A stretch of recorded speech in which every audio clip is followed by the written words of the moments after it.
Hello and welcome to the first ever Erraticast, with me, your host, Mark Halewood. Today is the day of one of our marquee fixtures away at Mount Edgcumbe, and I thought I would try and do something a little bit different and produce the Erratics' first audio match report. Not compiled in retrospect, but recorded as events unfold on the day itself. So, here we go, stay tuned. Okay, so we've arrived here at Mount Edgcumbe. Glorious sunny day, the ground looks perfect, barely a cloud in the sky. Bit of a mission to get here, delays on the Tor Point ferry, people getting lost in the grounds. Still no captain appointed with just 10 minutes to go before play, but the usual kind of chaos often surrounds an Erratics fixture. But hopefully we'll be underway before long, and more updates to follow. So just a quick update, Krupacker has stepped into the breach as captain for this afternoon. He's already won the toss and he's opted to bowl, so we'll be out in the sweltering heat for the next couple of hours. But hopefully the next time you hear from me I'll be reporting on a fantastic bowling performance from the Erratics. Over and out. A quick drinks break update. After about 20 overs, Mount Edgcumbe are about 70 for 3. Erratics toiling away in the heat. Ball swinging around corners, especially for Halewood, who's got 3 wickets. All 3 wickets so far, but taken off by Krups for bowling too well, I think, ultimately, to try and give the opposition a few runs. Nicely in the balance though, Andy Ware still at the crease and well set. Could be the difference maker in this match one way or the other. And next update at the tea interval. So you join us now at the tea break here at Mount Edgcumbe, and Mount Edgcumbe went on to make 183 for 9 wickets, I think, in the end. Andy Ware perhaps inevitably went on to make a ton, but wickets kept tumbling at the other end, and Halewood secured a 5-wicket haul that he'll not get tired of telling people about for years to come, I'm sure. But it was a good, hard-fought inning, nicely in the balance really. Mount Edgcumbe looked like they might accelerate when their big hitting number 6 came in, but a great run out from Krups saw the back of him, and we toiled away in the heat, barely a breath of wind on what's really a nice sultry late August afternoon. Absolutely glorious. Tea was nice, egg sandwiches of a decent standard, nice bit of chocolate Swiss roll. So it's nicely set up, a deep batting line-up. We managed to bowl 45 overs though, so we need our 183 in what will probably be quite a few less than that, so it'll be a good challenge. But we bat deep and it's all perfectly set up for the second half. Very bad at interviews. Well, the Erratics innings has got off to a slow start here with 7 for 1 after the first 3 overs. Mark Phillips bowled by Abdullah, who looks very quick. In fact, he had 4 slips into Fraser at one stage, their opening bowler, so he looks pretty serious. Well, I'm joined now by the Erratics captain, Krupacker. Krups, how do you feel at the halfway stage the Erratics are set? Well, the fast bowler was not in our plans, so I thought we had this match in our hands, but now things are going to get interesting from now on. He looks very quick, and yeah, long run up, 4 slips, and we have to see what's in store in the coming few hours. But having said that, we have Chris, Duncan and strong batting to go up, so let's see, it will be interesting. Yeah, I think that's thanks for that, Krups. It's a shrewd analysis of where we are so far. It's a good total, looked chaseable, but their opening bowler has given us the willies. So let's see if we can see him off. Plenty of batting to come. Krups is staying optimistic. I'm not sure if we can see him off because there is no limit to the number of overs that a bowler can bowl today. Oh, shit. That could come back to haunt us. Well, let's hope not. So Martin Wright has now joined Fraser at the crease. He was looking there maybe for 2, but it wasn't in the air, so perhaps not. It went straight to cover. Do not do a hard one! I don't want you to do a hard one like that.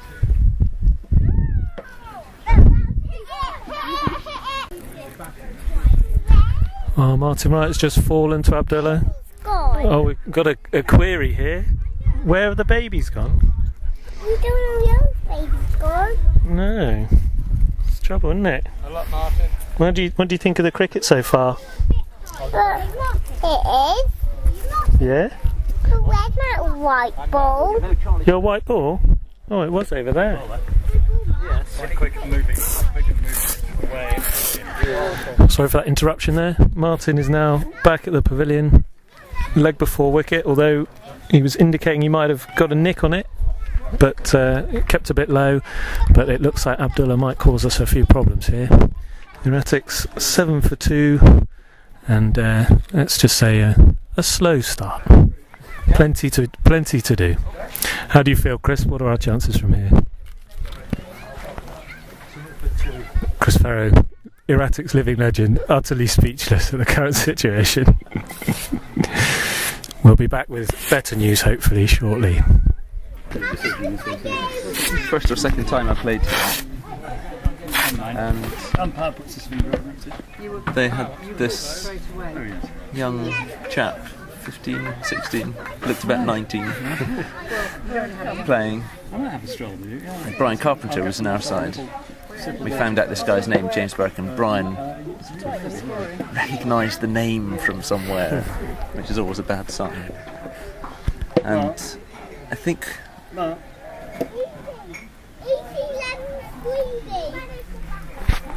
Carry on, Chris. I think we got him out 50 odd of the dodgy LB. He wasn't very happy, and then came in and bowled about 7 of us out. We were all out for 60 or whatever. Brian Carpenter defending stoutly at one end as the rest of us capitulated. Yes, and he was in the Devon under 17s at the time and was having trials with wherever. Now he's a regular Devon player, I think. So we were blasted out before. Well, that's an ominous tale from the past there. Hopefully history won't repeat itself this afternoon. Fraser joined at the crease now by Pete Colclough to hopefully put up a bit more resistance. I've got to take up scoring duties, so back shortly. Another wicket down now for the Erratics. Fraser, after working incredibly hard against the overtures of Abdullah to take his wicket, ended up falling at the other end as soon as a first bowling change was introduced. The spin bowler came on, and Fraser was, I think, caught at slip. I was trying to take a photo at the time, missed the exact events. So another wicket down, and as I speak, Colclough has just been bowled. Abdullah knocking over his off stump, and the Erratics are all of a sudden 4 down. So Chris Farrow had just recently gone out to the crease, not sure his face yet, and now Captain Croops is going to be heading out to join him. So we're just coming up, in fact, to 20 past 6, which was the time for the last 20 overs. It looks like we're going to need about 140 of those 20 overs, so 7 and over, with just 5 wickets in hand. As we're already 4 down and just 10 players, but still Farrow, Krupacker, Duncan to come. It's going to be a big ask from here as Mount Edgcumbe continue to turn the screw with Abdullah's pace and aggression from the St John's end.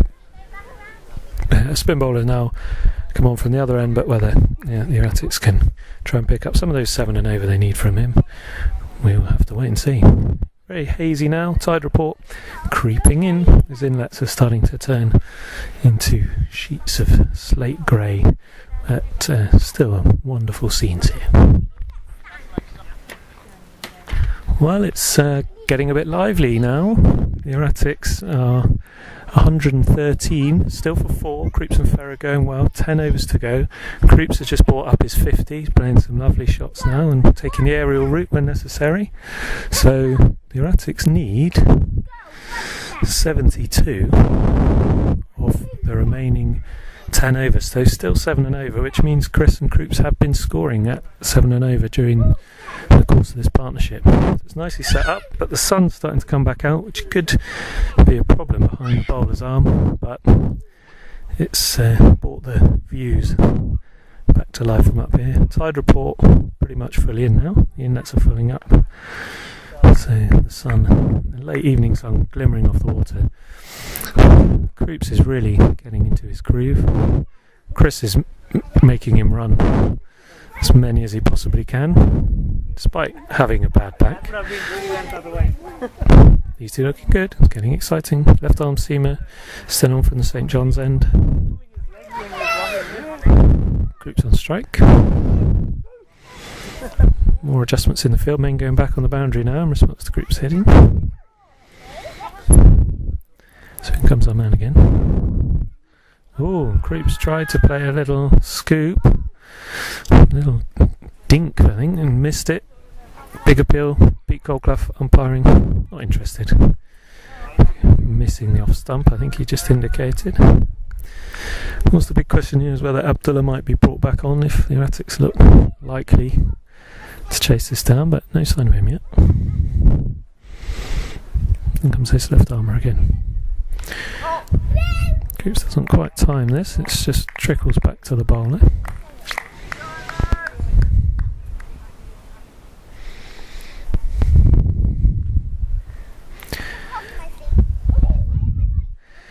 Comes again, a few paces into the wickets, a bit short. Oh, Croops has top edged it, but it's going to land safely, not quite reach the boundary, just backward of square. Croops patented top edge, but not fatal on this occasion. And they managed to scamper too. Chris really pushing Croops for every run. As he does. Well, that sun is really starting to come down below the clouds now, so Croops showing no sign of it bothering him, but it could do as it gets lower. Bowler in again. Oh, and this is a glorious shot. They're purring in the pavilion after that. Croops down on one knee, driven through extra cover with a little flourish. And the Erratics still looking good. 9 overs to go. And the score 120. Trying to drag it out because it isn't on the scoreboard. 120 something. Seaver can't find the relevant number. 122. 9 to go. So 9 off that over. Still very well poised here. It looks like Andy Ware might be bringing himself on. So having scored an unbeaten century, he's going to try and be the bowling hero too. So, medium length run up. Sort of tiptoes up a bit. Ooh, that takes off a length. Right up by the chest, but Chris just dropped it into the offside and they're through for another single.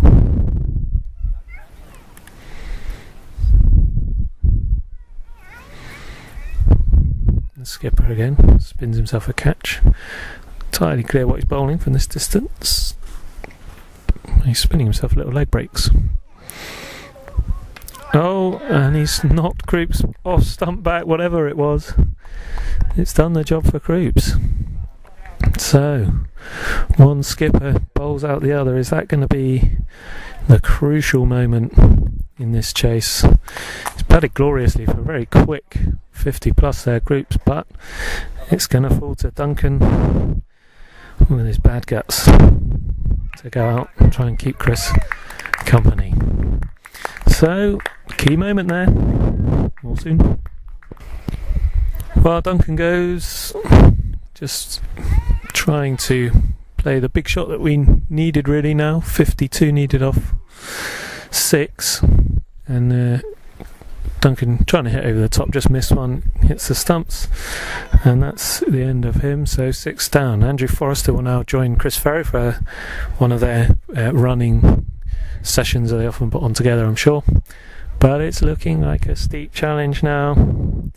And a rueful, but still smiling, Duncan returns to the pavilion. But the look on Annie's face tells you the Erratics have probably had their chips. But of course the draw's still an option, and still 3 wickets in hand with 5 and a bit overs gone. left. So Forrester joins Farrow, and I better get padded up. Erratics hopes fading here in the setting sun. It's just 4 overs left, and basically we still need 50. So it's a big ask now, but I've given it a good go here. Looked on pace for a while. Croups wicket was probably the key moment, really. But every chance of the draw. Still got 3 wickets in hand with these 4 overs to come, but Mount Edgcumbe now men around the bat, of course, going for the kill. Andrew gets a full toss and Chris calls him through for a bye. It's missed the keeper. Well run, good ball. So Chris gets on strike, but it's going to have to be something pretty special from here. Well, it's looking increasingly unlikely now, so the Erratics have turned to discussing achievements of the day, and Seaver's calling of a no ball earlier has been picked out as one of the great highlights of the day. The Erratics been likened to Kumar Dharmasena in his calm authority with which he no-balled Angus Gourlay on a ball that he in fact bowled Pete Colclough out, I think. So obviously it overturned the decision, and it received a lot of admiration from onlooking Erratics.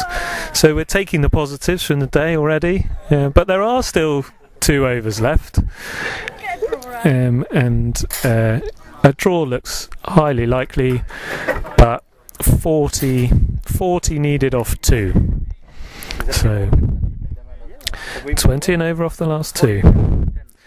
But several Erratics pointing out that we probably bowled too many overs earlier. I think we bowled 45, and we're probably only going to receive something like 34 in response. So had we been had an equal number of overs, then it would have been a very close contest indeed.